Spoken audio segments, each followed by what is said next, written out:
Assalomu alaykum barchaga. Janubiy Koreyaning Incheon shahridan aziz yaxshi bilan inshaalloh azizlar bugun E-klass avlodiga mansub ikkita E300 mashinamiz bugun konteynerga ortiladi.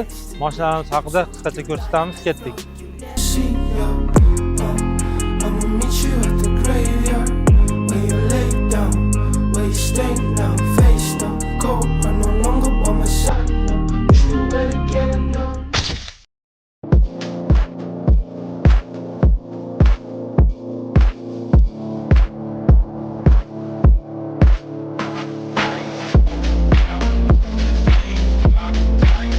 Xo'p, azizlar, inshaalloh birinchi E300 mashinamiz birinchisi kirdi. Inshaalloh navbat ikkinchisiga.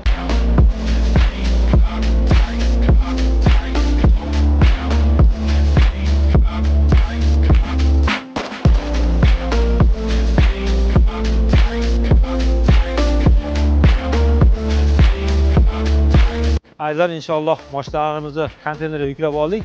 Kimga Janubiy Koreyadan istalgan turdagi avtomobil texnikalar kerak bo'lsa, albatta aloqaga chiqinglar. Aziz avto ishonchisini tanlang. Sog' bo'linglar.